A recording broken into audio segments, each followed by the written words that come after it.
open the public hearing. And I just need to find my right packet, which is this one right here. Get all that stuff out of my way. Welcome tonight. Thank you all for coming out. This is the public hearing on the Madison School District 24-25 school district budget and warrant. Packets in the back of the room all should be the same as here. I'm going to start. I just would grab a couple of things, some of my papers here that I had. That's the elephant in the room, Liam. Yes, so a couple of things. I just want to go over what big changes happened from this current year's budget to, so big changes that have happened in the budget. I can go line by line or section by section, whichever people prefer. But a couple of big things that we've done this year. So we have reduced one half-time teaching position.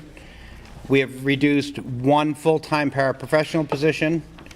And we have increased custodial services from 2.5 to 3. So we increased custodial by 0.5.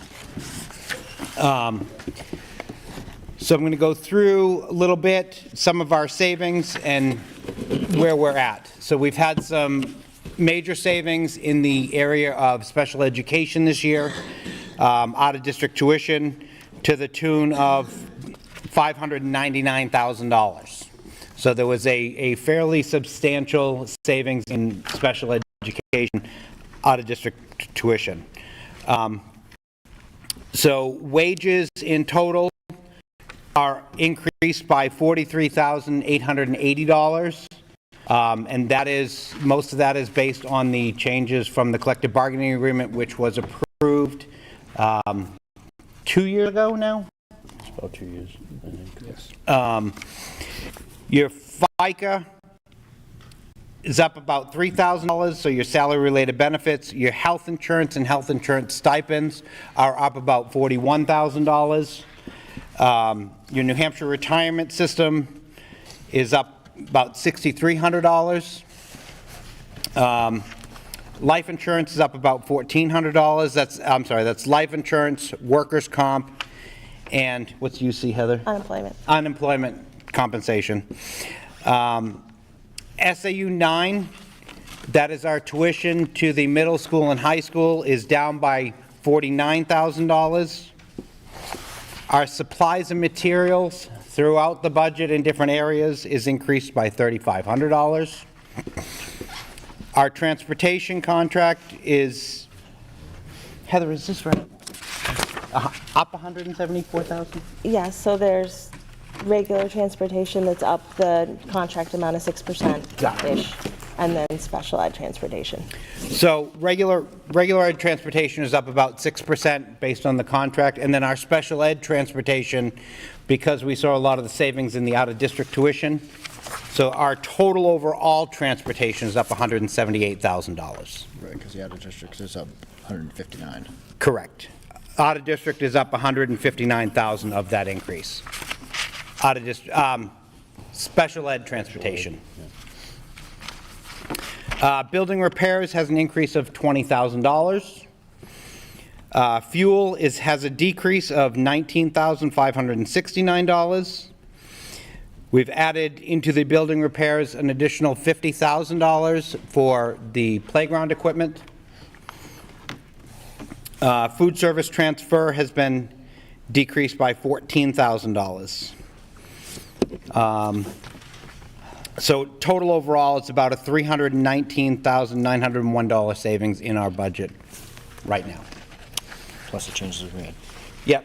So the board had some discussion before the public hearing at the request of the Advisory Budget Committee for us to look at the electricity.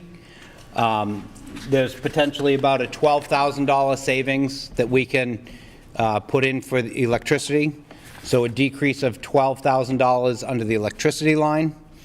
And after looking at our expenses for internet and phone, We seem to be running a little bit over right now, so we added $2,000 back into that line. So net between the two was a $10,000 decrease that we will make a vote on after the meeting to make that change, because we can't do it during the public hearing. So it would be after the public hearing, we will discuss that and vote upon it. Questions? Yes, sir. I just want another clarification about the default budget. The default- So that mic is just for the TV. So just speak up if you can, Okay. and I'll reiterate if needed. Okay, so I have a question about the default budget. And Jim, you and I have talked about this, and I'm still somewhat confused. The default budget is supposed to be the budget, if the voters don't approve the Voters budget, the default budget takes place, and it's supposed to include all the contractual increases and things that have happened. But I noticed that this default budget also includes positions that weren't in the budget before. For instance, the full-time custodian and the art teacher goes up. And when we talked, you said, well, those contracts were negotiated ahead of time, last year or whatever. So it doesn't make a lot of sense to me that if we're going to add new personnel into the next year's, into the budget we're talking about, why are they still in the default budget when they weren't present in last year's thing? That's the question. I can answer that. So I'm going to start with two positions, which is the art teacher and the PE teacher. Last year, coming into our budget, we knew that our PE teacher was leaving us, was retiring, and we budgeted for that position middle of the road. When we ended up hiring that position, the person fell on the schedule at the higher end of the schedule. So it was more money than we had budgeted for. Same thing with the art position. So both positions were in the budget last year, not the dollar amount that we needed. So we had to make adjustments to work that out because we work under a collective bargaining agreement schedule. So I can't hire you at what I've budgeted because based on what I have available, I have to hire you on the schedule in which you fall. So if you are a bachelor's with 10 years experience or a master's with 12 years experience, you fall on the schedule which puts you in the pay scale where you need to be. So the art and the gym teacher were budgeted for, but when we finally found a candidate for those positions, that's where they fell on the schedule. So that's how those two fell. The custodial position is a little different. So we were proposing in our budget to increase that from 0.5 to 1%, to one full-time. At that meeting, there was discussion because we've been posting and advertising for the last 4 months for a part-time custodial, and we haven't had any candidates. So a motion came from the board to increase that now to full-time, which has been filled. So I had Mike and Heather double-check with the attorney to make sure that if it was adjusted in the budget for this year, that it could be added to that it should be added to the default. That's right. Am I correct there? That was in the spirit of the RSA, and our legal checked that. And it was in no intent trickery, to be a word that's been used and thrown out there. It was when the board was sitting having the conversation about it, it came up as, well, why don't we try advertising for a full-time position? And then not too long after that is when we discussed it in the budget for next year, and we changed that position. So let me just ask a kind of a hypothetical question. Sure. All right. Supposing the board or the principal decided they wanted to hire 2 new teachers. And they said, this is what we want to do next year to hire these 2 new teachers, right? And would that show up in the default budget? No, it would not. No, unless there was, if there was a need, and I'm gonna back you off for teachers for a second. Let's say we have a special ed student move in tomorrow that we can't service with a paraprofessional that's in their IEP. If we need to hire said paraprofessional now to satisfy the IEP for the student, the individual education plan of the student, that would be in our budget. We'd have to make sure funds were available now, It's a legal requirement. and then that would be added to the default as well. Am I correct in that assumption? Well, special ed is a unique thing in its own, Understandable. right, but it just seems that it almost, I mean, you decided that you're going to add this custodian this year to go to a full-time. But the way I look at it is, it wasn't a full-time custodian in last year's budget, and that, to me, should be the default budget. So, that, you know, I tell you, the amount of time that you guys spend on budgets, and we try to understand all the rigmarole and all the things, it's confusing. And I just saw that and picked that up and said, Yeah. it didn't make a lot of sense to me. I think you're trying to explain it to me, but I'm still a bit confused as to how you can decide ahead of the next year's budget that this person is going to be part of the default budget. Right. So I'm going to go back to the other two, the art and the PE. Those I can understand. Okay, because the other thing is, because they're individual lines, it's hard, they're glaring at you. What you don't see is that when we hired teachers that were in our budget for this year, we brought them in less expensive than, on a lesser scale than we had budgeted for there.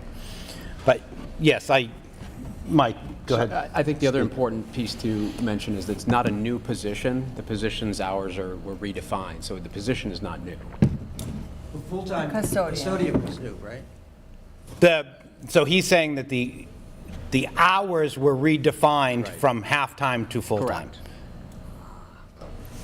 Okay, all right, thank you. Mr. Moderator. Is it fair to say that the definition of what goes in the default budget is not very well done or clearly defined?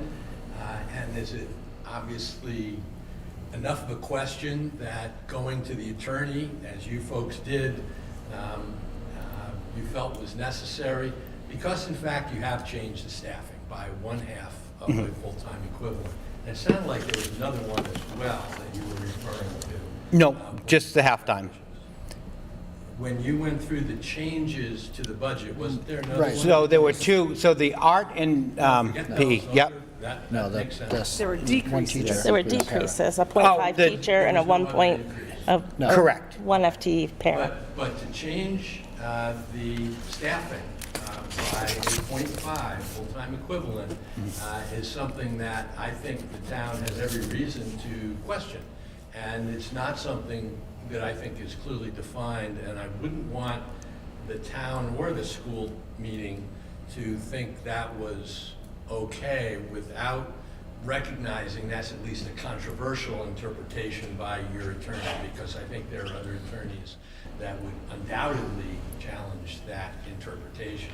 And so the shame is that there's really no way for the town to challenge the default budget that you folks create. And that creates suspicion and a concern.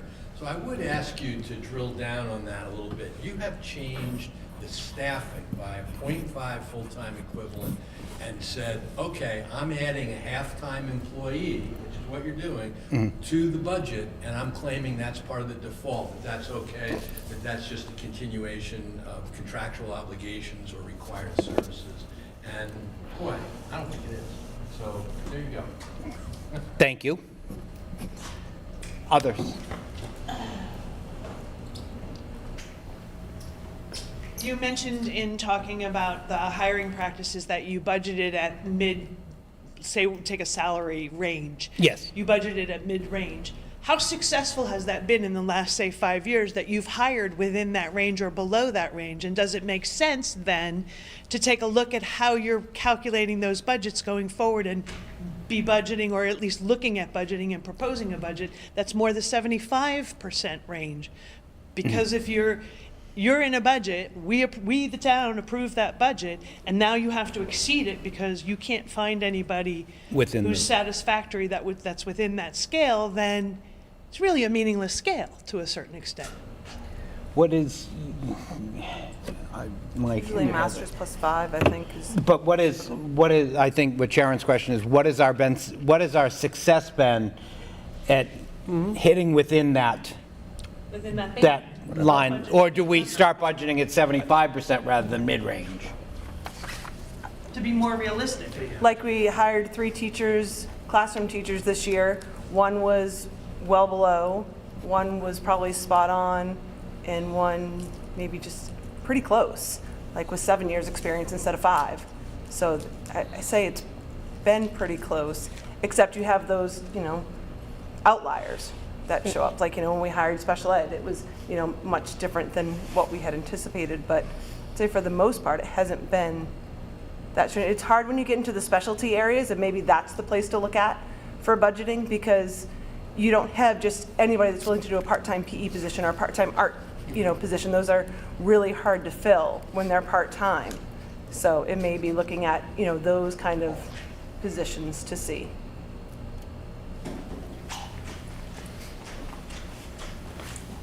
I was just wondering, do you then adjust the budget accordingly? Because I know in these times it may be very difficult to hire qualified staff for positions. Like when George and I went into education, there were many, many, many people, but obviously we were the most qualified and got the job. Well, at least I was. Wait a minute, be nice.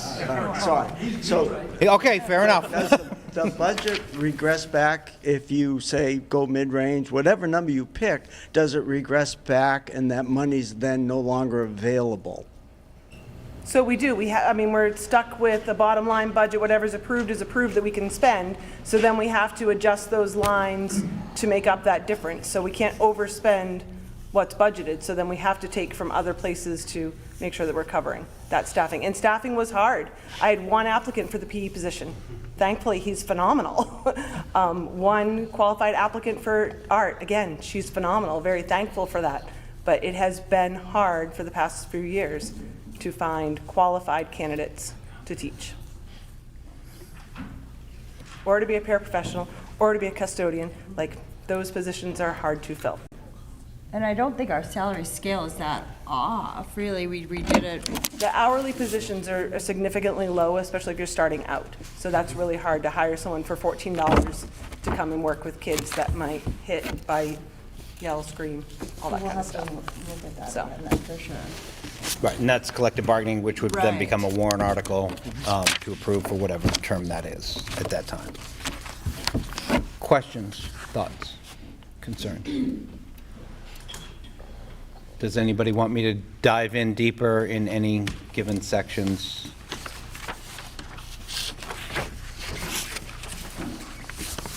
I'm going to go to the warrant itself, which is the second to last page. So Article 1 is going to be a clerk for 1 year, and Pat Ambrose did tell us that she will not be running again, so if you know anybody interested in being the school district clerk, that position will be open. She wants anybody to run in her place, please. Moderator for 1 year. George, you running again? You didn't run last time. Around, who wants it? So George is also encouraging people to run against him or in place of him, correct? All right. School district treasurer for 1 year, and 1 school board member for 3 years. Article 2 is the operating budget. Heather, excuse me for 1 second. I can't change that now, so this is what's posted. I can't make a change to it, but it will change afterwards.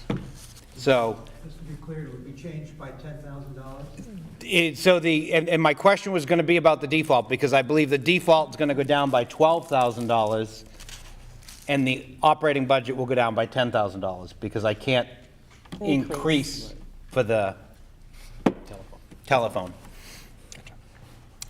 So budget totaling $7,120,576.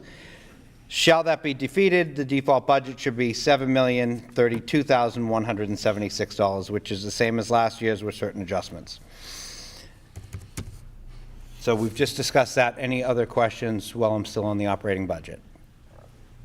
Next, we have, shall the voters of the Madison School District adopt a SAU budget of $1,331,961 for the school year, which $467,389,000 is assigned to the school budget of this district.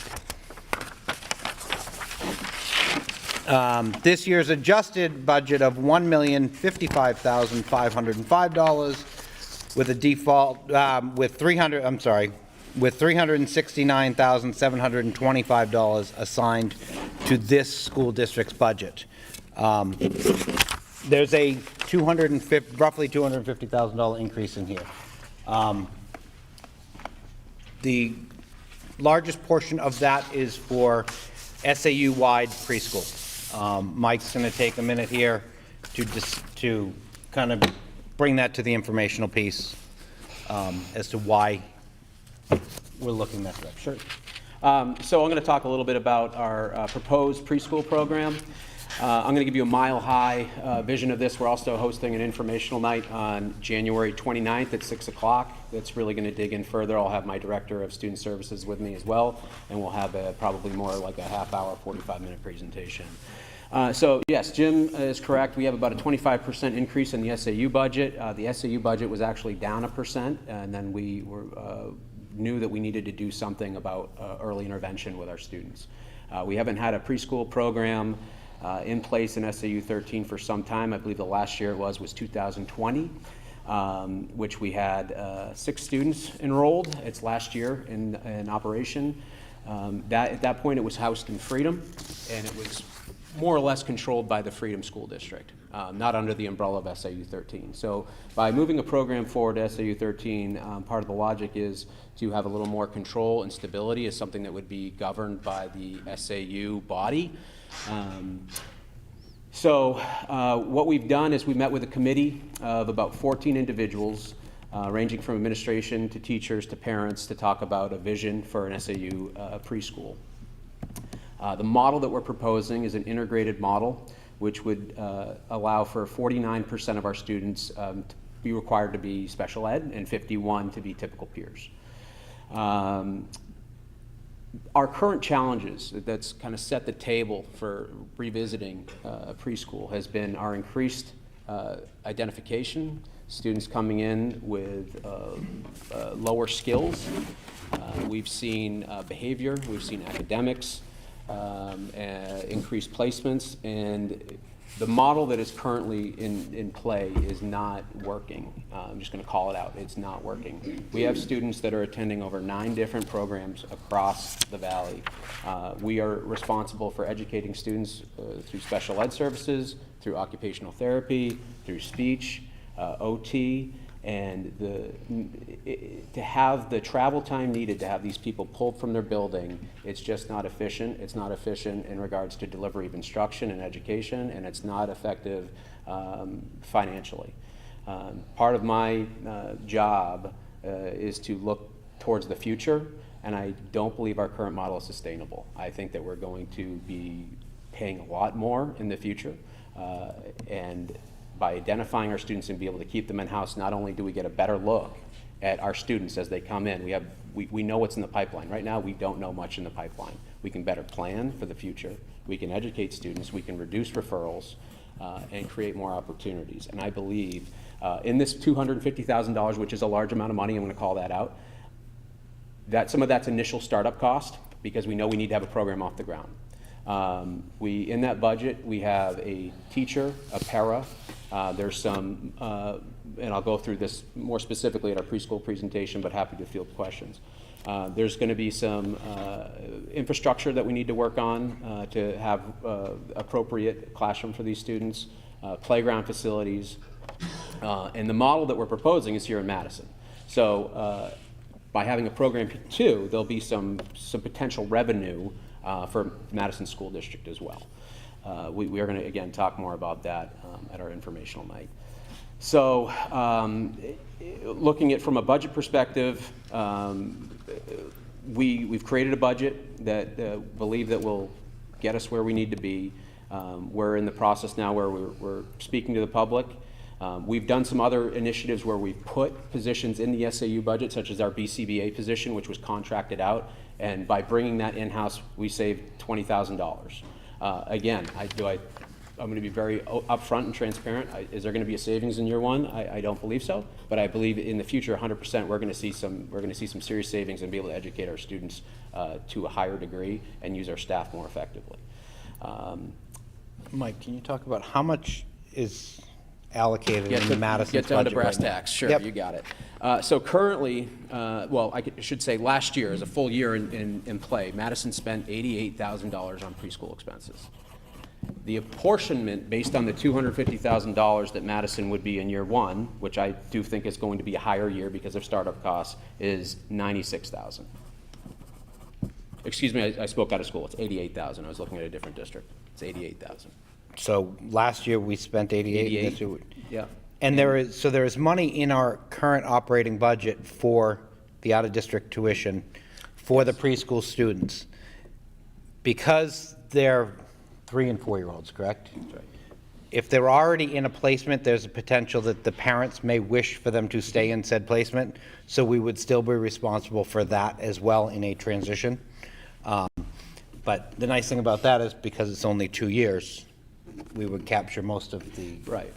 4-year-olds, Right. And 3-year-olds. we've done a lot of work on this front, and I'm just giving you the tip of the iceberg. But we did a survey out to parents that currently had students in surrounding preschools, and how likely would you be to send a student? And it was a small sample size, but we got a lot of positive response. We had about 60 people take that survey across the SAU, not just Madison, and we got healthy responses, more in the majority that they would be willing to or think about sending their students to a Madison preschool.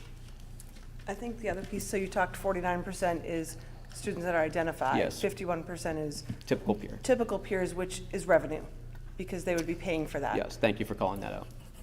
So there's a revenue source there that, will be coming in to help offset those costs as well. We've spent more on the expenditure side of this rather than the revenue side for Madison, but there is very much potential for revenue here, being at the host site. But parents would Do you have pay. an estimate? I have an estimate, but I would want my student services director to be here with me to confirm that. I don't want to speak out of school. Do you have an estimate? I'm sorry. I can tell you what the potential revenues would be. I can talk about the Revenue streams?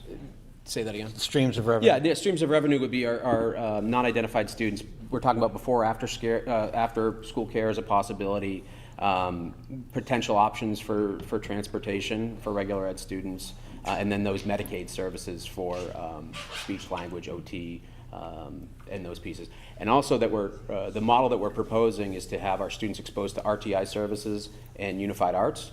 So Madison also would be reimbursed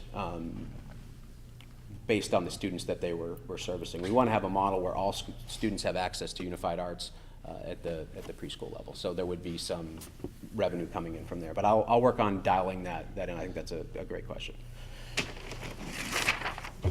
My wife has retired from Children Unlimited, so I don't have a conflict of interest, but one of the reasons the Freedom program failed was that Children Unlimited was more popular with parents. They wanted to take the kids who had been attending the early intervention services from birth to 3 at Children Unlimited, and they didn't want to move to Freedom. They wanted to continue to get the services from the same OTs, PTs, speech therapists, and so on that Children Unlimited have.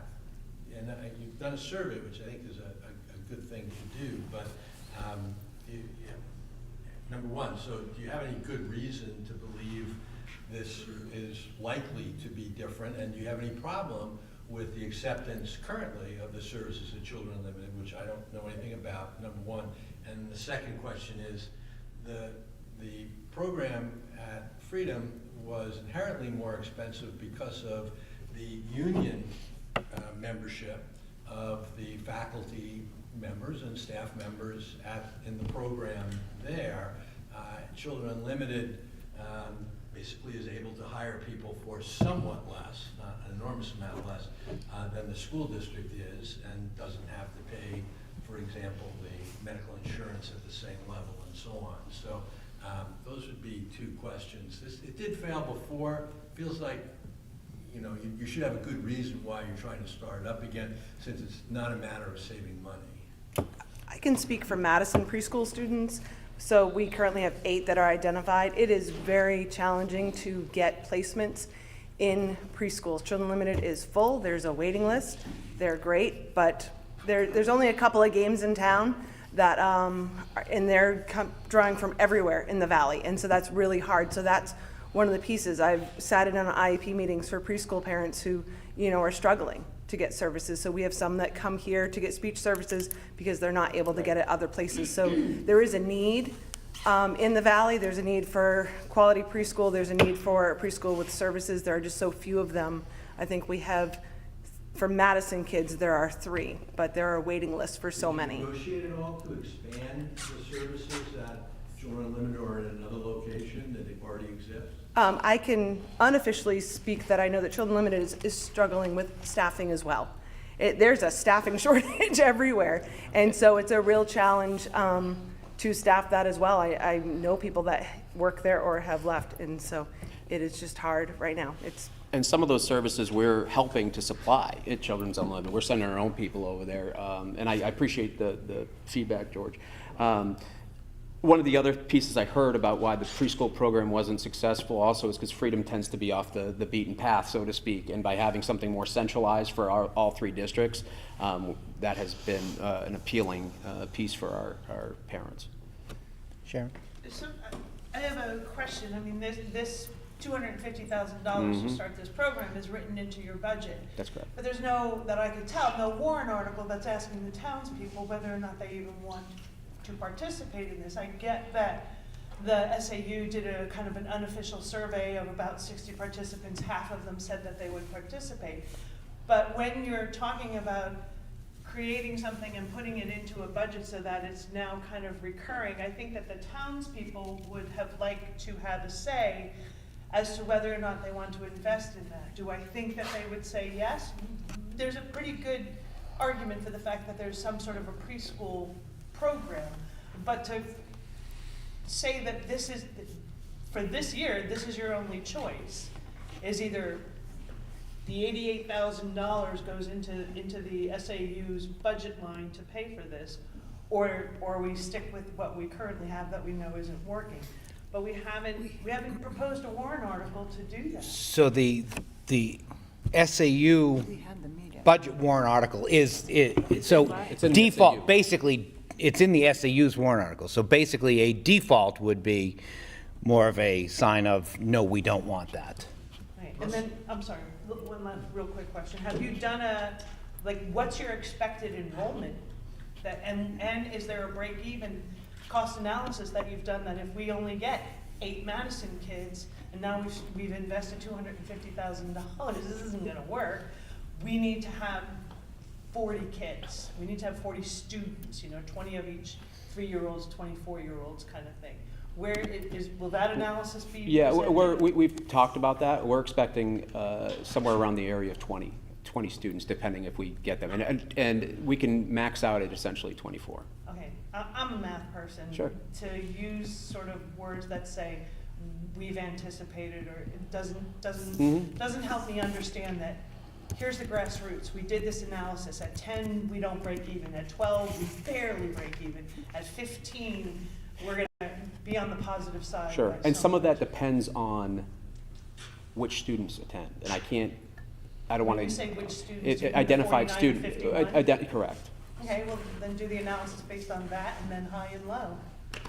I feel like there's not enough necessarily statistical analysis to show. We where can dig into the benefit bottom is. line, but I mean, the bottom line's, right now, I'd be happy to dig into that. The bottom line right now is what Madison's apportionment, based on our numbers now, which are going to grow, is equal, and offer better services than what the anticipated revenue would. But I'd be happy to provide that information to get more in the nuts and bolts. I wasn't planning on doing that at this meeting, but I'd be happy to do it for our detailed presentation.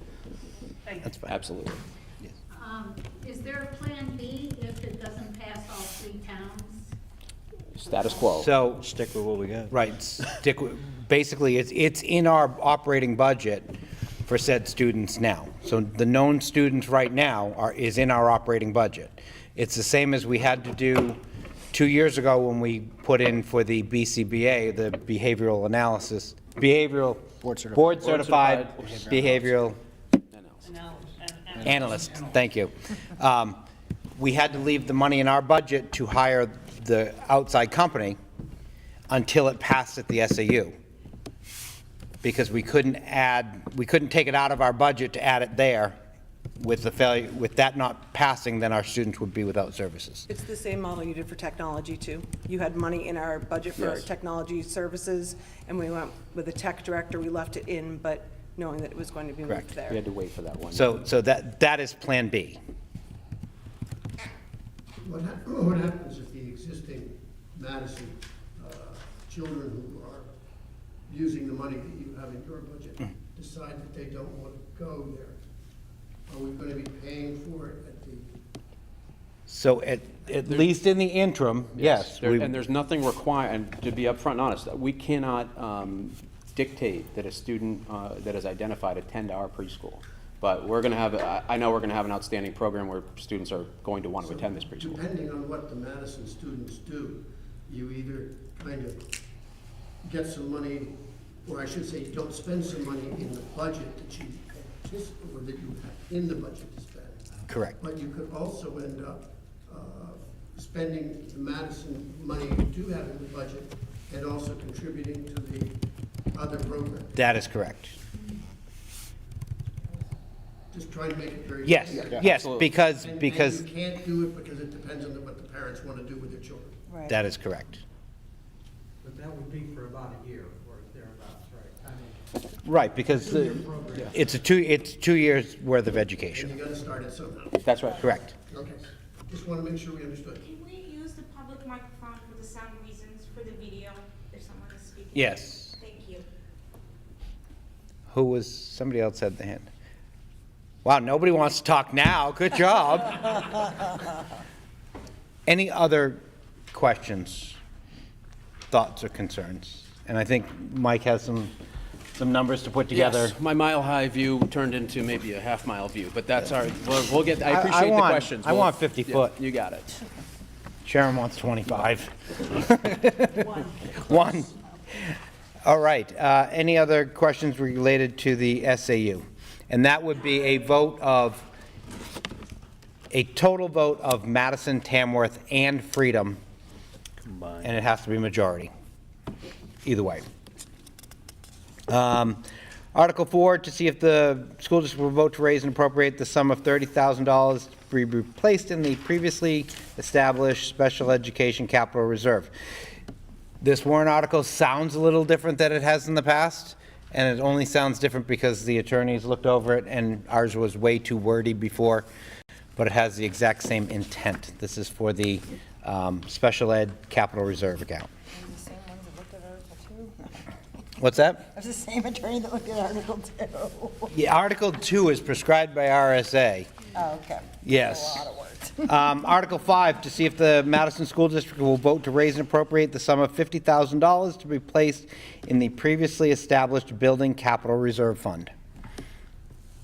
I'm sorry, I wasn't done with 3. You guys moved on before. Oh. Or 4, I'm sorry. All right, go back to 4. So one of the things that I'd like to ask is there's currently, what, $153,000 in that special education capital reserve fund? Is that correct? Yes, 153 This 30,000 would add. would make it. And we added 30,000 this year, that just on December 1st got added to it, Yes. got moved? I saw that. Yeah, I'm sorry, yeah, we're at 183. It actually went in November, but Okay, but I don't see any expenditures. So what is the projection for this fund? And You know, I mean, if we're gonna add $30,000 a year to one end, So our original plan was $200,000 right? in the fund. We do have a potential, speak it for me, Mike. Sure. Out of special ed cost. Yes. This year. As our special ed, we have some very high placements, and we know that if you have one student moving into your district, we've seen placements as high as $50,000 a month.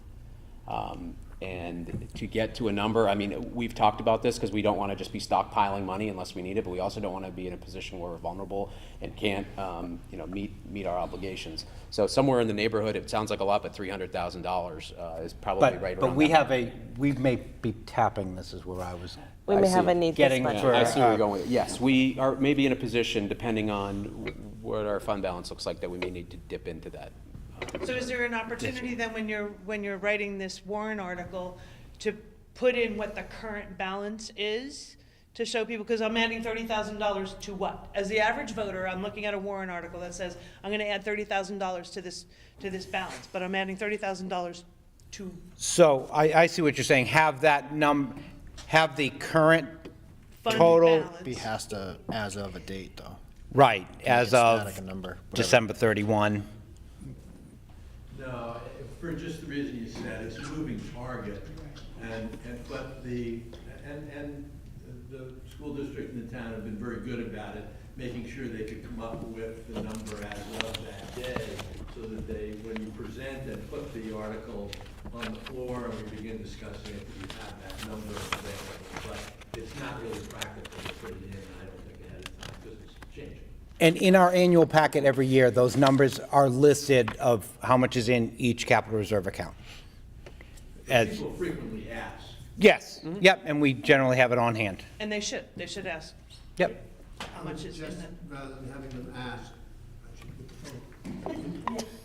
Instead of having them ask, tell them, Sure, and they don't have to ask. fair enough.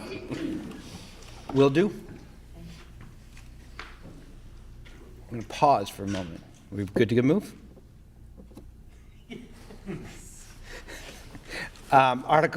So back down to Article 5, $50,000 to the previously established building capital reserve. Heather, before they ask, can you tell us how much money's in that account? $146,078.15. We're gonna put the big caveat on that. Right, so, and $146,078, 78. but we will be withdrawing from that this year for the heating HVAC. HVAC, project going on here. And we will be withdrawing how much of that? right around 95,000. So roughly $95,000 of that will be withdrawn for that project, which is mostly grant funded, but this costs to the Madison district for that. Any questions on Article 5? Article 6, to see if the Madison School District will vote to raise and appropriate the sum of $50,000, up to $50,000, to be placed in the previously established Building Capital Reserve Fund, with such amounts to be funded from the June 30th unreserved fund balance. So this is, I'm getting a... Go ahead. Nope, all right. So this would be based on unreserved fund balance. So the first one would be raised from taxation, the second would be from if we were to have unreserved fund balance at the end of the year. The creation of fund balance, of capital reserve funds where the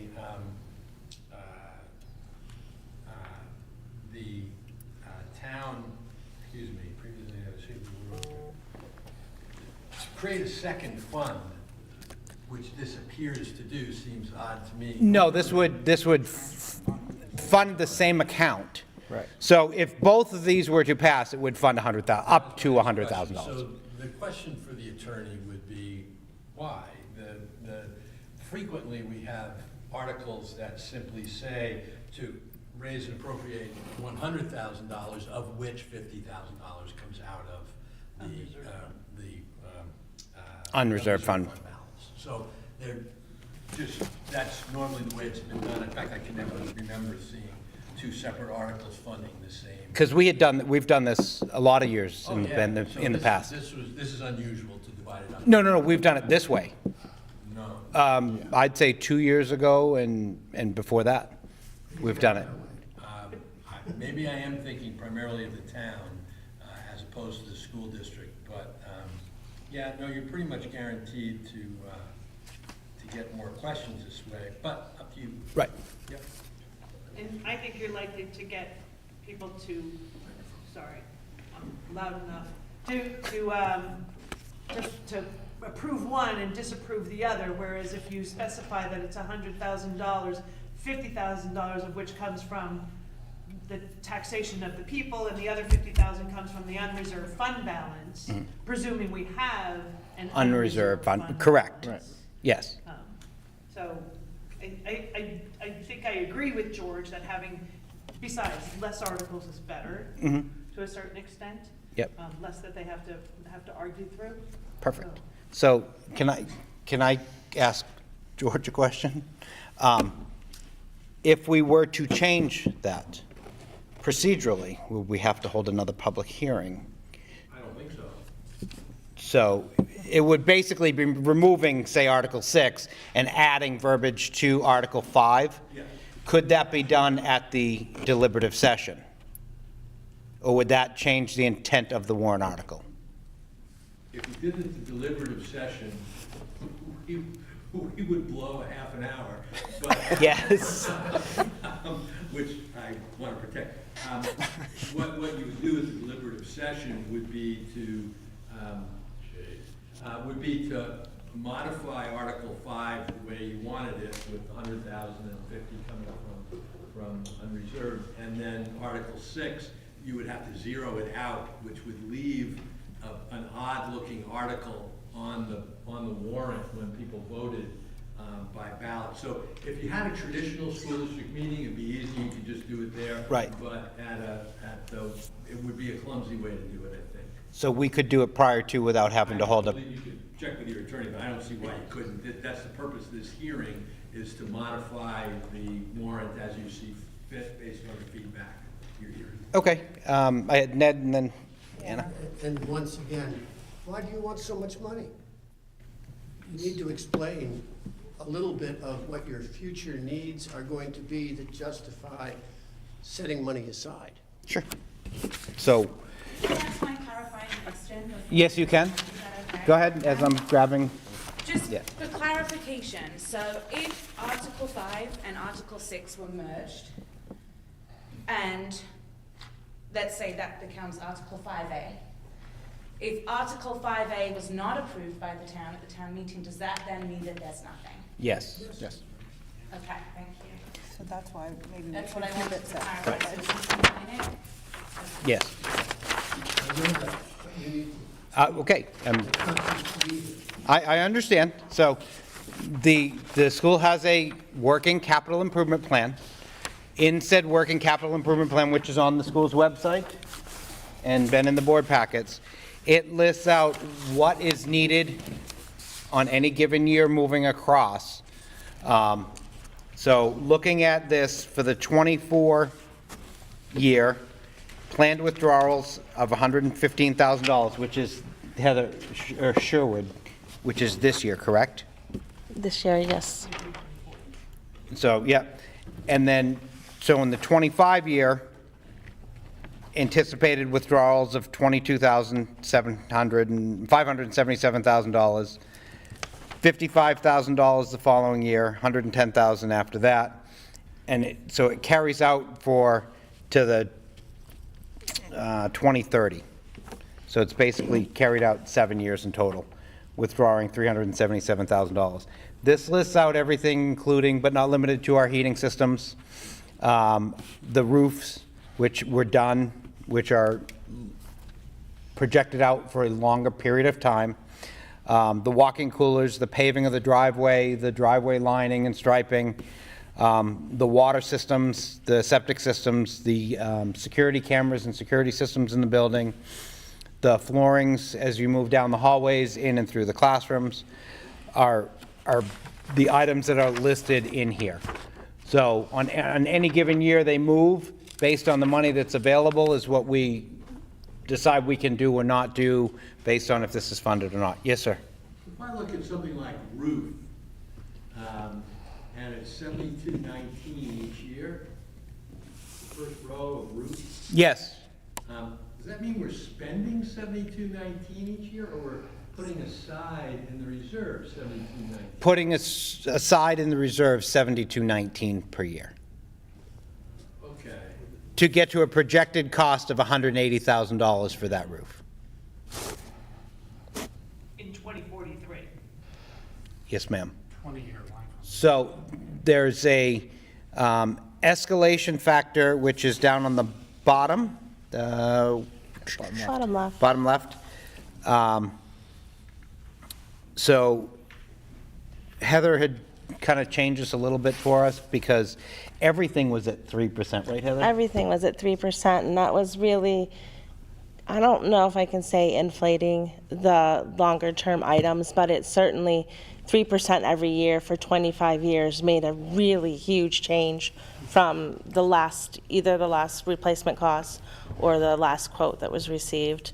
And it kind of was highlighted because another school district had an underground oil tank replaced in 2019, and it came in just under 100,000, and it was on our schedule at close to 230 or something like that, based on the escalation factor.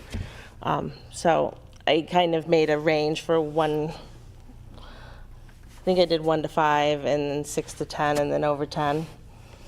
Because it seemed like It's a low going one. so far out on a $100,000 item, escalating by 3% every year, was way beyond the level of escalation on, COVID aside. trust me, I sat and looked, and like paving, it's in here for $271,000.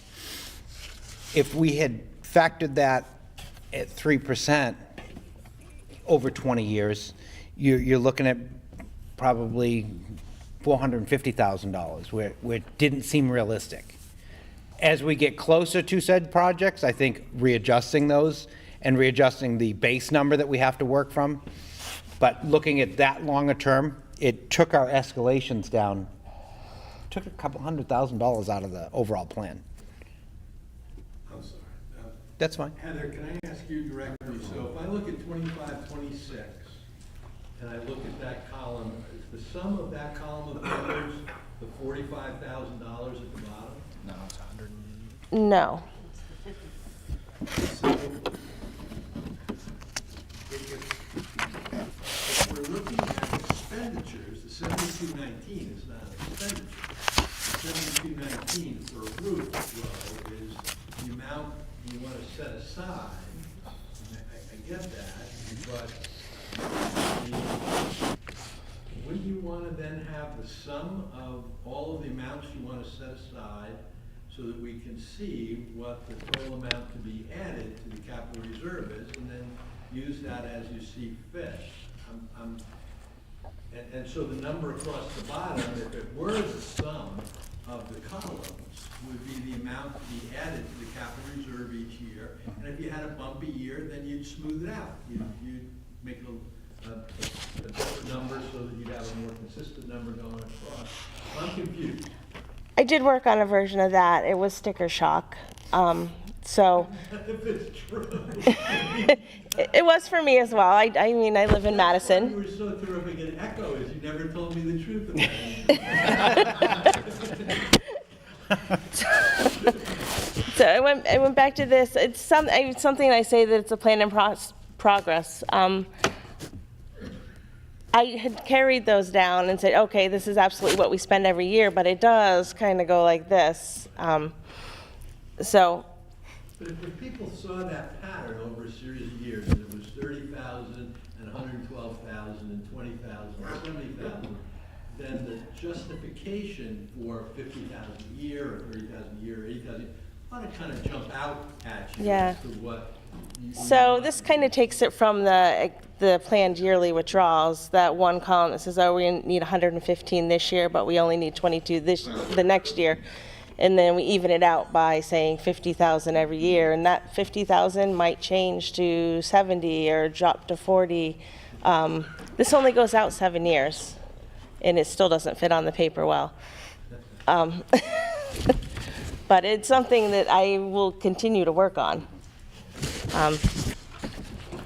I know initially this is a big year because of the HVAC. Next year is a little bit less, and I actually did these for 2 other districts, so I'm working my way through a lot of capital improvement along with other things.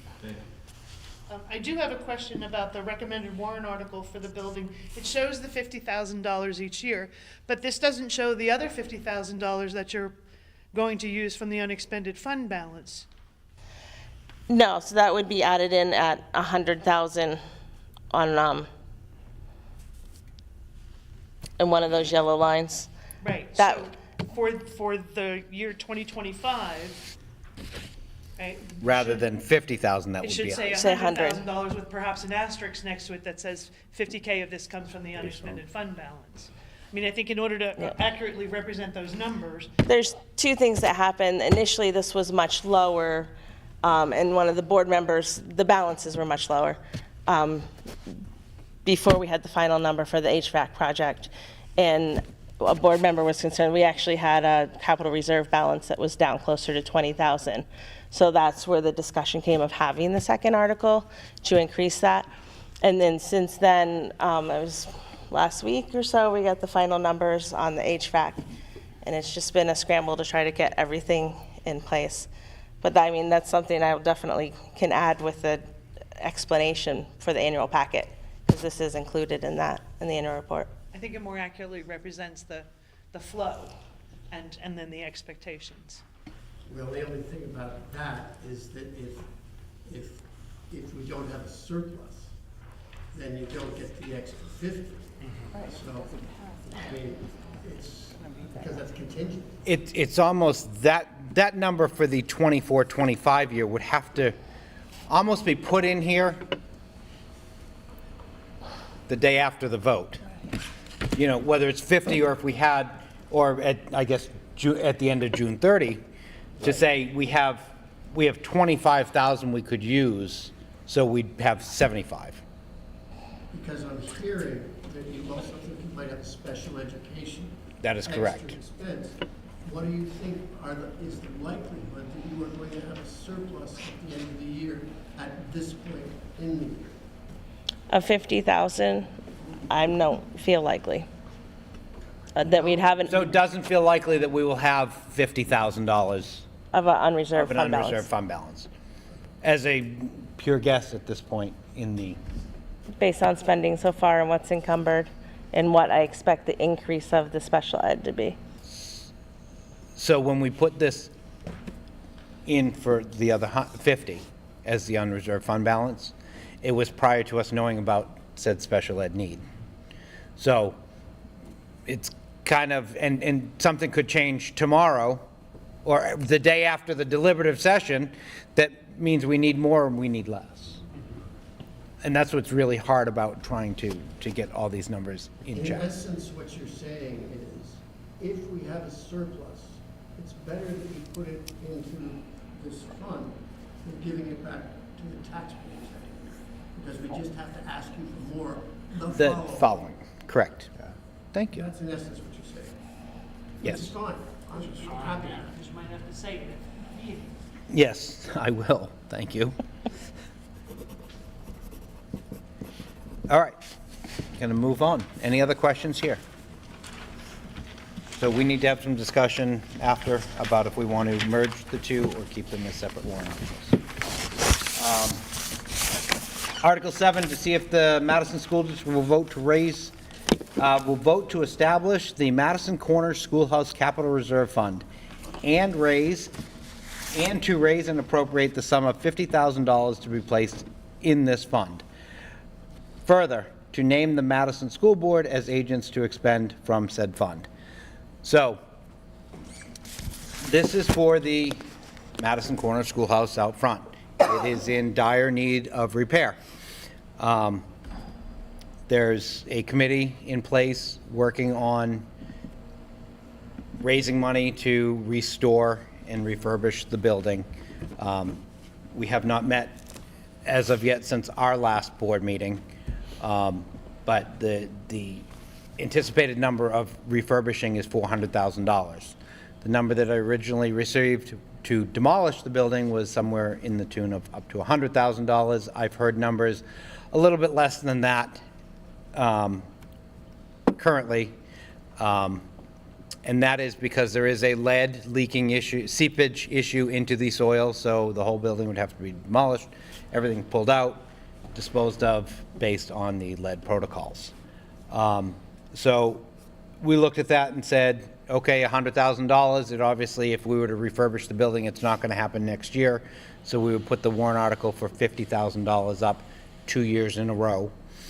So the $100,000 would be from the town, which would be to either demolish or to, what it would cost us to demolish or to repair the building.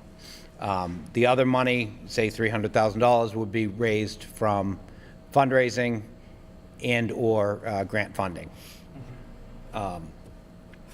So that is where that stands. Sorry. No, that's fine. It's your football game on, not mine. Yeah, no, I know. The town has been doing this more and more often, and it troubles me. So to name the Madison School Board as agents to expend from said fund is not something the school board's done typically in the past. And as I understand it, it would mean that whatever money is accumulated in there, you go ahead and spend it as you see fit. You don't have to come back and provide us with a warrant article saying this is what I'm going to do. I'm going to tear it down, or I'm going to repair it, or whatever it might be. And I guess my question for you is, do you really want to do that and have that responsibility on you, or do you want to bring it back to the town when you've accumulated some money in a capital reserve fund and said, this is what we think we should do, and give the town an opportunity to vote on it? So, okay, so, got it. Yeah, particularly when we're talking $400,000 for this potential plan. It's a very expensive renovation of a building that isn't very big, and the question is, what does the town get out of this building, and what will we use it for? So I think George's point is well taken there. So so we are agents to expend on some of the capital reserve accounts, and what we generally do is hold a public hearing when we are expending those funds. And we had made those changes in the past few, the special ed and the building capital reserve, as well as the technology capital reserve, are set up that way. The only thing I look at with this is okay, so we say that, take that term out of there. Well, let's say the committee raises the other $350,000 and we want to move forward. We can't move until after next year's annual meeting, because there's no movement until the town approves the money to be moved for that project. And that's why the special ed fund clearly makes sense. Mm-hmm. And that's, of course, the town's explanation for why they're taking the authority away from the voters to make that final decision. But in this case, where you're talking about a radical difference, tear it down or refurbish it, those are pretty opposite things. Do you really want that decision to be made by the school board rather than the voters? Do we want to, I don't, Yeah. I mean, I just wish it wasn't even here, to be honest, like, why is it, now it's our responsibility? Yes, I think, talk about the potential petition. And it doesn't seem like, it has anything to do with us, it's more the town side, in my opinion. So, go ahead, Ed. yeah, so I completely agree with you, whether you have a special I do town meeting too, or but- you have a vote, Article 8, Yep. or whatever, to say, do we want the schoolhouse, yes or no, type of an action, even before you have said money. Right. Or, So- to your point, what would it take to have a special school meeting, and what would that cost the town to have that meeting? Do you have any idea? That wouldn't cost very much, but I don't know what the rush would be. I don't know how you raise $300,000 without knowing whether it's going to be used to tear it down or fix it up. Well, or how it would be fixed. So raising the money would be to fix it, not to tear it down. Fundraising said money But then you'd be committing to, doing that particular step without necessarily knowing what. correct, the party did. the portion of the money from the town, so this $50,000 over 1 year or two, was based on the cost that the estimate we received to demolish the building. So what I had said, sitting on the committee to refurbish the building, was I will go to the town and ask for $100,000, which is what it's going to cost us if we knock it down, or if we take that $100,000 and move it to repairing said facility. You know, so I said that's what the town or the school district's cost is going to be, no matter which way we go with it.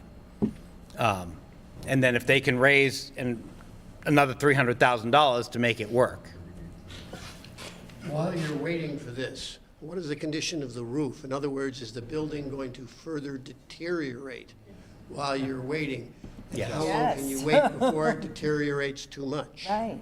Right, Good and we point. don't have that number, that timeline right now. Yes, sir. Especially with the lead contamination issue, Yes. that's only gonna get worse with time.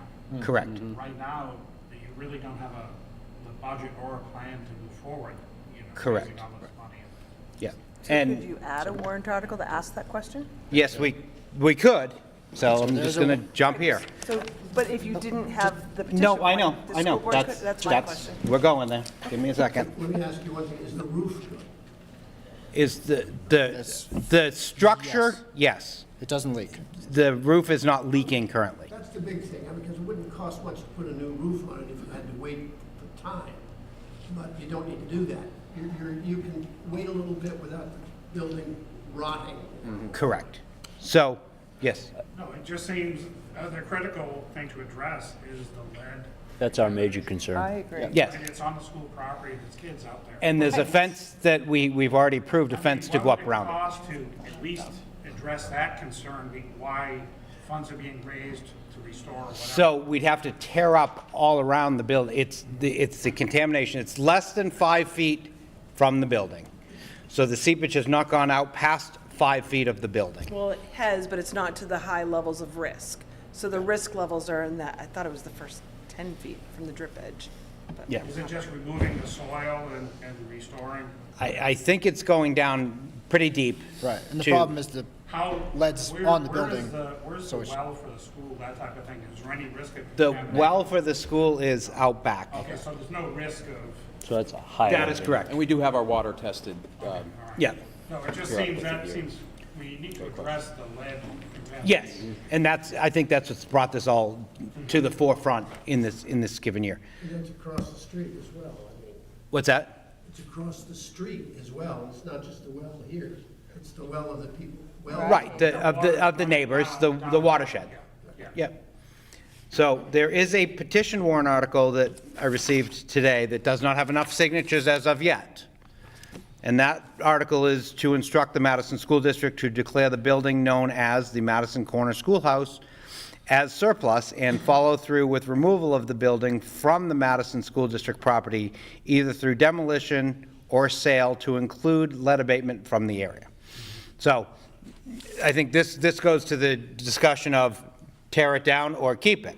There aren't enough signatures on there, but I think the question that Ed was thinking, and I was thinking as we were having the conversation, does the school board put a question up there?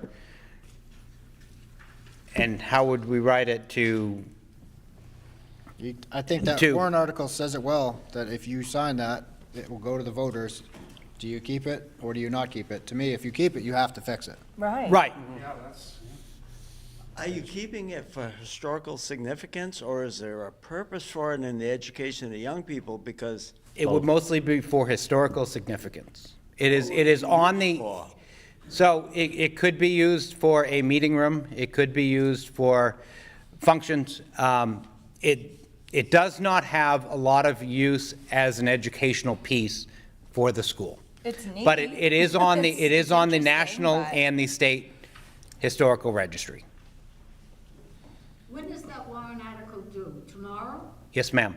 How many signatures? There are currently 15 signatures on it, and it would need at least 25 valid signatures of registered voters in the town of Madison. Am I correct in saying that, Mr. Moderator? Yeah. Thank you. Or we could just opt to put an article, the same article up. And do we put the article up saying to save, or do we put the article up to demolish? I guess that's the question that we'd have to look at, as which way we'd put it. Save a lot of work. You get the people's view. Correct. And if you vote to repair it, I hope you vote to add some money to do so. You would need to put that article before the article asking for the money. Correct. Well, I guess it wouldn't matter the order of the articles, but yes, to get a no first and then read the next one and vote yes, correct. So, thoughts? I personally would rather use that article, or That word, Yeah. that verbiage, where it came from the voters, and put it up as and the, put it up as an article. As opposed to putting it on our Are we allowed to reorder this? yes. Yes, and they're funded. Article 2 and 3 stay in the order in which they are, which is the operating budget. So But I it's- believe we could, because it would be by the school board, we could put this new article before the money article. The lawyers like to have all money articles first, and they like petition articles to be last. Right. So if you chose not, or if you didn't have the signatures, and you were putting it on yourself, slipping it in front of Article 7 is probably the right way to do it. Okay, Don't you need a public hearing for it, though? we're here. Petition We're here. But even if we're adding it as a warrant article, if we add it, do we need a separate? I don't know whether your attorney would say this discussion was adequate information and adequate hearing to bring before, to add that additional warrant article. So if we just get that signed. Yeah, I That- don't. Okay, so, I'm not sure. all right.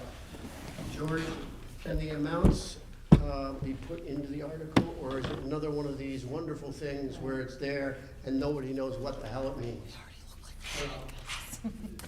The amount in Article 7 can certainly be amended and so on, that's crystal I clear. mean, it's 400 to fix it, fix it up versus the 100 to demolish it. Realistically, no, the answer is no. There's no practical way to give two choices within a warrant article. What I'm afraid of is that it goes up there and people, oh, I want to save that thing. But if they don't know what it's gonna cost to save, and then it's voted that we want to save it, then we're going down that Ned, path. tonight's the night for you to start circulating the petition to go back to a regular town meeting so we can all get together and have that discussion and a fully informed electorate votes on it. That's the only way to resolve something like this. Mr. McKenna, I just wondered, because it's on the historic register, are there any guidelines, or can you rip it down, or do you have to, are there things that you have to try to do before So- we let you demolish it? So, I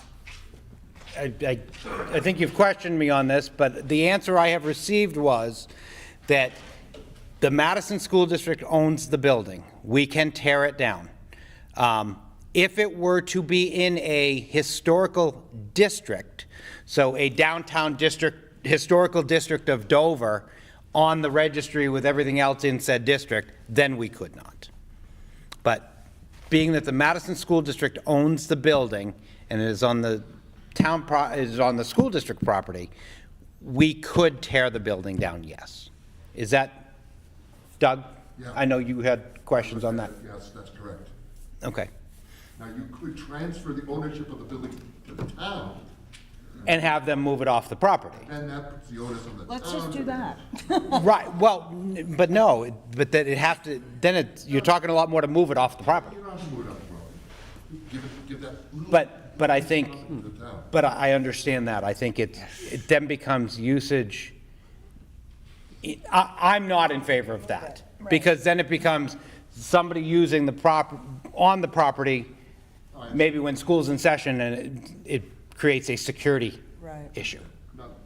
But if we give it to the town, they'd like to move it, and that's No, they have to move it. Right, they would have to, and this would allow us to surplus it, and if somebody wanted it, Right. they could come take it and get it out of here. Let me sign that. So, My question is if the warrant article isn't due till tomorrow, correct. and it was to be discussed at a public hearing, how could that be? We're here tonight, but the petition's not due till tomorrow, hence there's no public hearing on You don't need a the public hearing for a potential petition. warrant. Mr. Epstein's going to answer that for me. So I created the confusion probably. So for a petition warrant article, if it was just petition, there were enough signatures, there's no need for a public hearing. In fact, you wouldn't have a public hearing. It would only be if the school board chose to create a similar kind of warrant article that you may need to have a public hearing, but you might not. So if you got that petition tomorrow, Yes, with, at the end of let's the call it 30 signatures to be safe. Yes.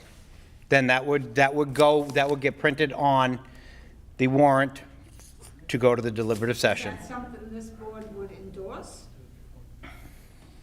I know I would. I would simply because then you find out the will of the voters, if they want the building or they do not want the building. Other than, I- other than Mr. Whalen, It's are just not an- you all Madison residents? We are, it's just an advisory Have article. you signed it? I have not as of yet, no. Okay, so you're number 16. Right.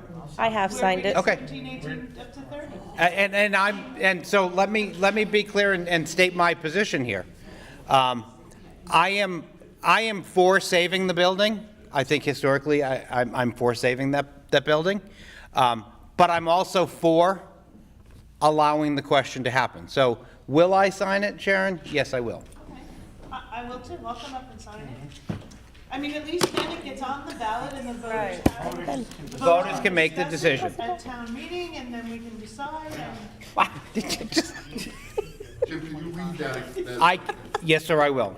To instruct the Madison School District to declare the building known as the Madison Corner Schoolhouse as surplus and follow through with removal of the building from the Madison School District property, either through demolition or sale to include lead abatement from the area. So that is a very negative sounding article. That's telling the town or the voters, we're gonna demolish the building. Correct. It's not a very equal, black or white. It's, let's get rid of it.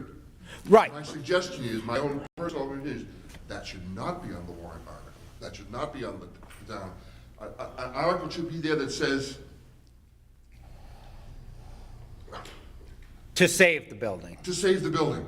As George says, you can't put an article there with choice. a choice. You can't do that. Well, we can't Right. change this petition, so you could make one. No, right, you can change a petition, but it doesn't have enough signatures right now. Right. That is correct. And it's got 24 hours, or less than 24 hours to go. Correct. You just sort of table veto it. Right, and we could drop that on the table and move on, but I And then think. put your own article, which says, you know, But I agree with your train of thought here, but what I'm hearing from the moderator and others, that we would then have to post and have another public hearing I because. don't know that. Right, potentially. I don't, you'd have to ask. I just don't know the answer. We don't have Matt on speed dial, do I might be able to step. I don't know if I'll take my, I don't know if I'm. He'll take mine. But I don't know that. Right. For the school board has the power to put. Keep warrant having the articles. conversation, I'll be right back. They can cook up whatever they want, frame it exactly the way they want. Whether they have to have a hearing in addition, another hearing in addition to this hearing, I don't know the answer to that. It strikes me as, I don't think so, but I don't know the answer. I just don't want them to. I'm going to step out for just a second. I'm going to call the attorney. I was gonna say, There you go. try to get clarification. 20 Madison residents in this room. Yes, I Read a agree. new petition. I don't think you should leave the room, we want to watch you. Okay, you can. We've seen you make up what the attorney said. He says, Mr. Epstein, oh, no. That is of the positive nature, because there's 20 Madison Let's just see if residents at in this room. 8:15 he'll answer Your my husband will call. sign it, there's 21. He's been known to. You may not be in his contact list. I am. Nah, he didn't. I'm gonna say, I can find out tomorrow, for sure. right, you can find out tomorrow, but for now, I can text them and see if they'll get back to me. I'm okay either way. Can we can start a different petition to make it more Do you want to positive. change the wording of Article 7 to be more about keeping the vote? No, I'm signing it, and I'll pass it around if anybody else wants to. What? Counterbalance the petition? If we're Because we raising got- money, Because now we got this thing hanging out and we got that thing. Oh, although I guess if that passes, there's no money attached to it. Yes, go right ahead, sir. All right, we're gonna need the money one way or the other. Yes, sir. All right. We're gonna make one meeting here so we can hear. It's been leaching slowly for years. Correct. One more year probably is not gonna make that much difference. This is a subject that needs a lot of discussion, and because we're talking potentially $400,000. Now, I realize you're gonna get the will of the people, but the will of the people is going to be, they didn't understand when they voted, because we haven't had enough time to educate. What I think might be a good, Keep talking. what might be a good compromise is Mr. get the Upton. money this year and then have the vote next year. I'm sitting at a public hearing, and we have a question, we have a petitioned warrant article to destroy the little Right? red schoolhouse. Right? Surplus, or surplus. You're paying for that phone. And then the question is, so there aren't enough signatures on it, people here are willing to sign it, but the question is That's for your the SAU board budget to going up right potentially there. just put up the article themselves? $200 phone call. If the board puts the article up themselves. But this is a non-binding article. wording to sound more positive than negative. But if We he asks have him to if we can put it hold, on this. post and hold a he's separate asking if the- public hearing I thought he was on asking that the board warrant to article. put it on. Right. Yeah, from a If we board. can put it on our own article Right. now, that does it, we have to, There's no money appropriated to it, as an advisory article. Right. to save or demolish the This building. basic schoolhouse has been, I know. for a little schoolhouse, it causes I know. a lot of issues. Right. I mean, we can't even get $50,000 for this. That's why they pay it. We get, Oh, Yeah. that's an expensive phone call going on. right. We Okay. can't get $50,000 for the special education fund, but we're gonna get $400,000 for the schoolhouse. Okay. To me, you're knocking in the Got it. hole and have the fire department burn it. They won't let you do Now that. we have a public hearing. Okay. That takes care of your lead problem, Yeah, takes Right. care of your We good. demolition. So we can actually add it now, but even though it wasn't noticed for tonight. Right, right. Done. Correct. Wrap it up there, Mr. Curry.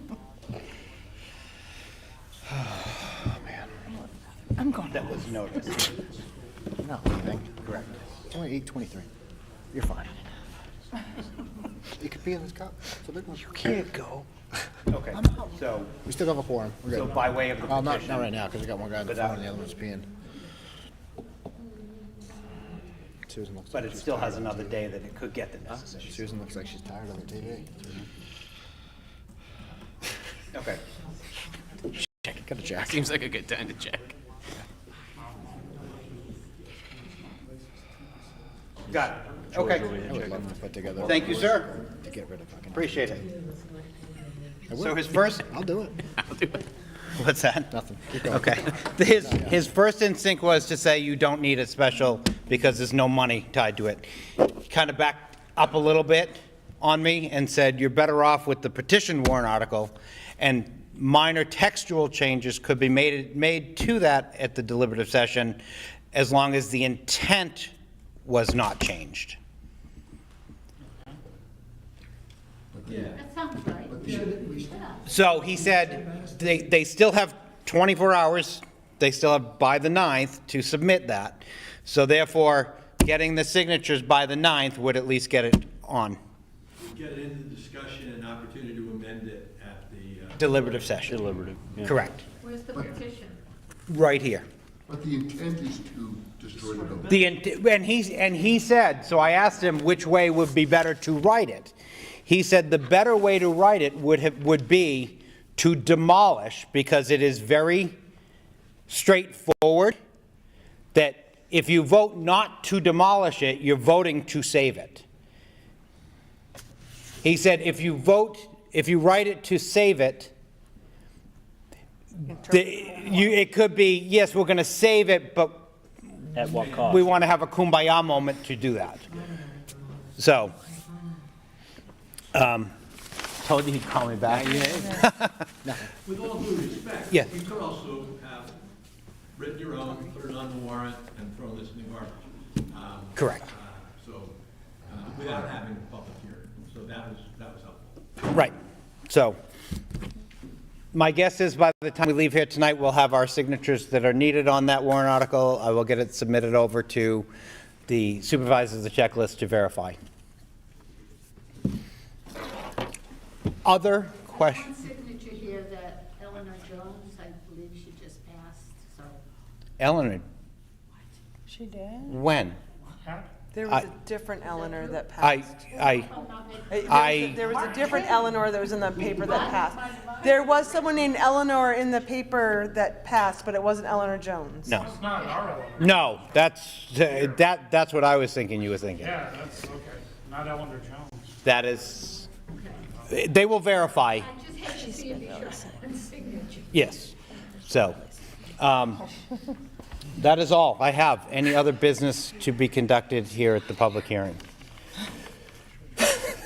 Stop sharing. I have 8:26. I'm a little late, Mr. Epstein. I apologize. I'm closing the public hearing. No. What? No, we recessed. No, it was recessed. We done that? All right, let's get into, we can motion to adjourn. Okay, so we need to move said warrant articles now.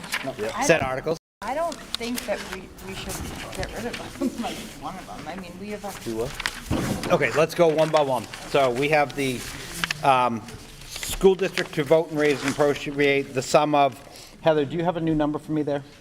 Sherwood? Oh, yeah, I do.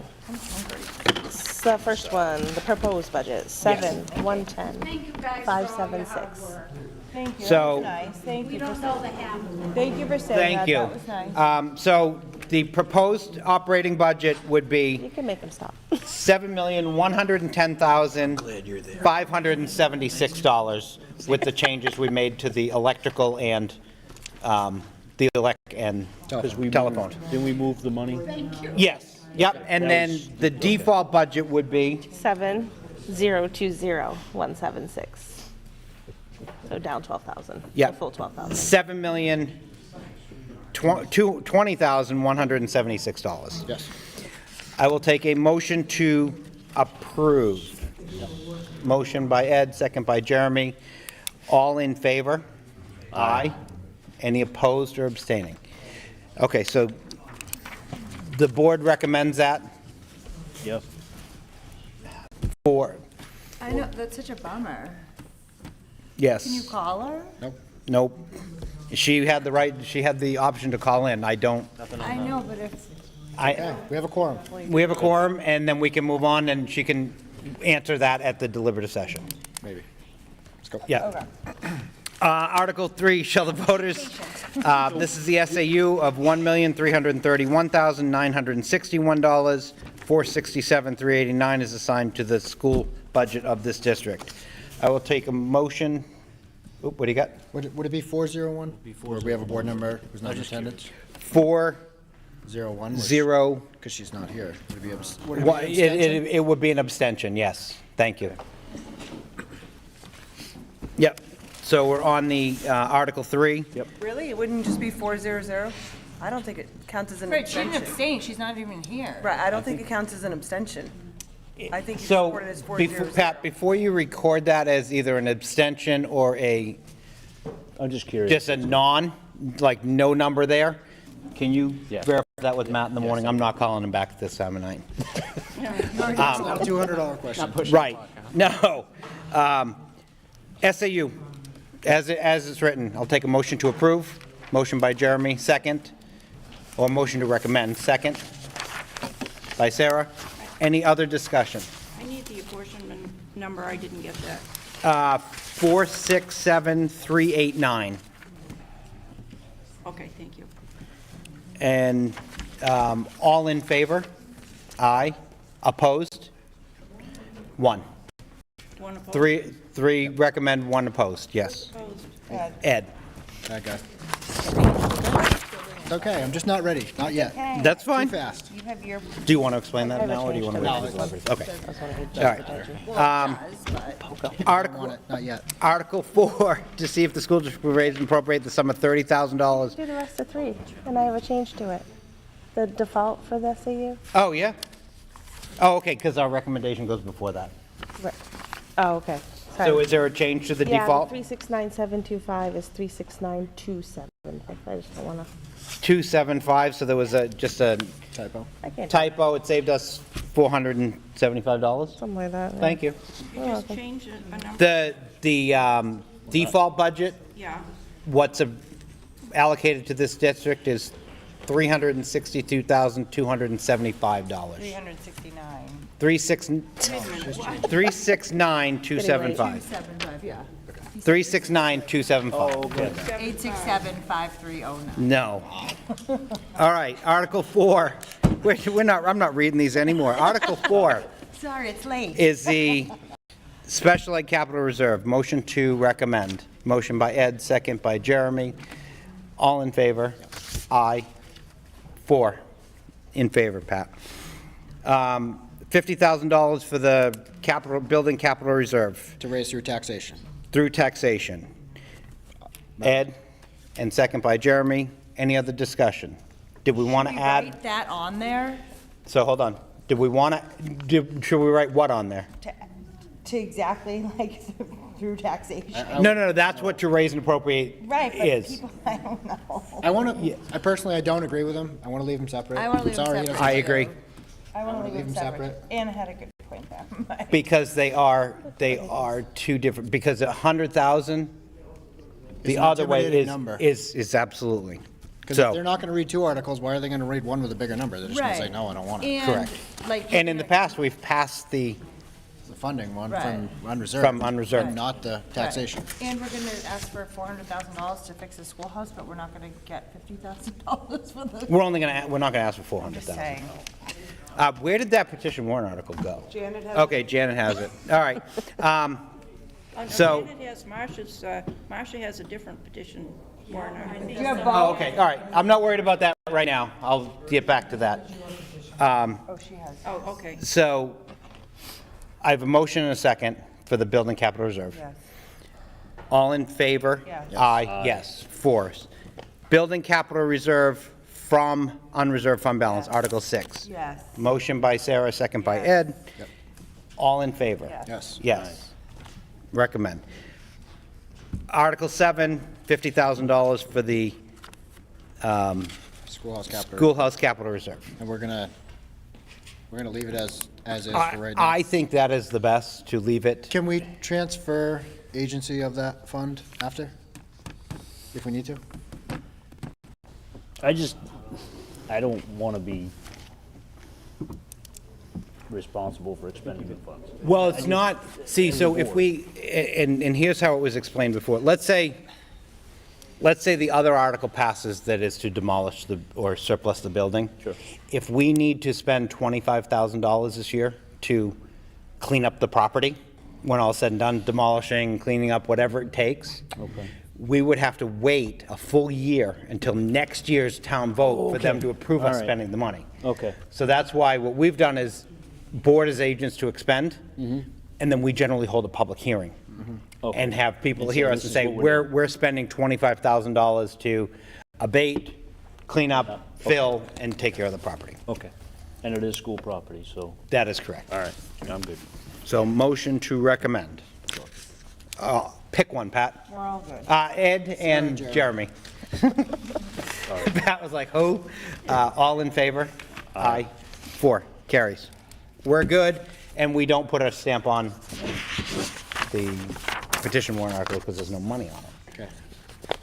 Motion to adjourn? Motion to adjourn. Oh, no, wait a minute, I have one more. Where did Joy go? Did she leave? Hey, Joy! Joy, we need you. I have the question from the rec committee about use of the property. I have a question from, so we had a request from the rec committee or selectmen. So Mr. Price had requested be on the agenda for related to the policy KF use of the building.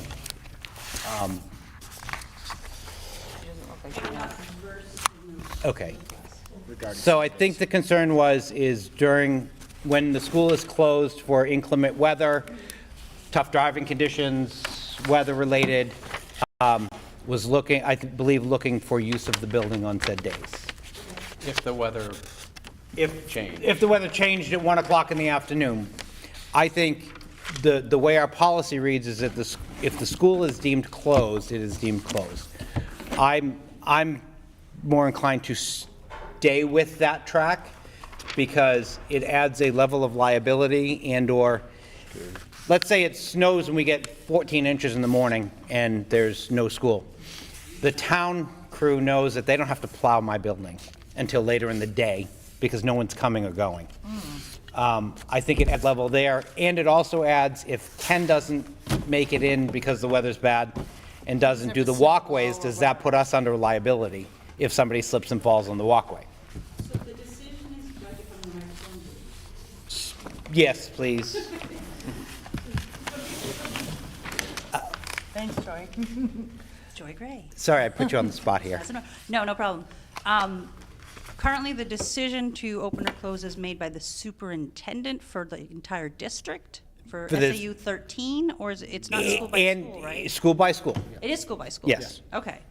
And the decision is made by, By the superintendent. okay, but still school by school? Yes. Okay. Well, I'm Yeah, he is- presuming with the principals and also Town crew. towns. Road agents. Right.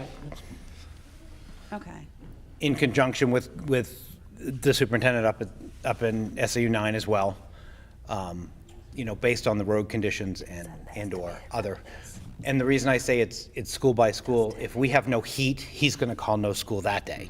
Because we have no heat, no water, other buildings have had septic Sewage. issues. Sewage and Kennett.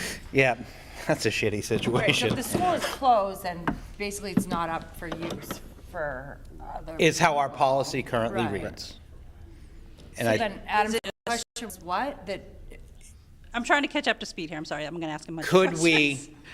Could we amend that rule for rec to be able to use the building if the school is closed? I don't want to subject the school to liability. I don't personally. either.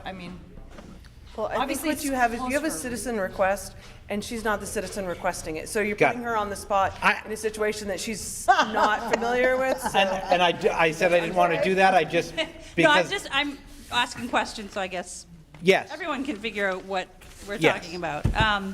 So I guess my question would be, who are the decision makers? It sounds like there are factors involved. There is a decision maker, superintendent, Superintendent. but there are road crews consulted, and there are, Depending on, it's a fun 4 o'clock in the morning phone call. Right. Yes. So depending on the issue. and a fun 4:15 robocall. Thank you. Right, yes. So depending on the issue, if it's a snow call, for example, there'd be a lot of experts that would go into that decision. Then I'd talk to road agents. Depending on, I might talk to the superintendent at SAU 9 to find out just what's going on up there, and then make that call based on the travel. It's based on travel, getting students in and out of school. For example, we had one with an early release due to flooding. So there's some of those things that happen based on what we're hearing from our, town. The town plays a large role in that surrounding Right, districts. and in terms of their resources, if it's a bad storm, they have more than just the school to clean up. Right, exactly. They have the entire town. And, in general, the rec committee must have guiding Department. principles of when you cancel, like when you cancel a Rec game, or department. when you. Rec Rec department. Rec department. Yeah, so the committee doesn't Okay.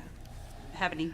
And I guess as I'm looking money through or- this policy, the one thing that's not covered is weekends. So like there was open gym here yesterday when roads were pretty nasty. Yeah. But because we didn't cancel school because we didn't have school, it was access. So I think the board needs to consider that too. You know, because I do think it's a liability issue for sure. And it is for the rec department to put that at risk.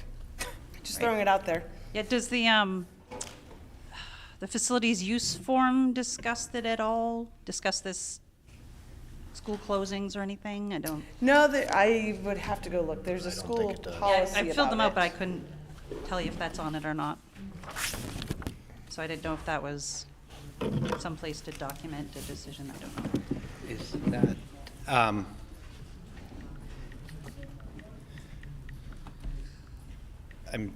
I'm getting a text related to this. Oh, okay. This request, so I don't know, I don't have the person in my contacts, so it said it was not a citizen's request, it was a rec request. I'd like to stay on the agenda for next month and hopefully be there myself. I'm Okay. assuming that Adam, and I just asked that Okay. question. Yep. It is, couldn't be there in time. Okay. So we will table it for now. Okay. And Yeah, and I think that would be rec department, not the advisory committee. got it. Okay. Thank you. Any other questions related to it? Thank you all. All right. Sorry to put you on the spot. Thank you for coming. We do. Do it. Motion adjourned. Second. All in favor? Yes. Aye. That's Done and out. all right. How many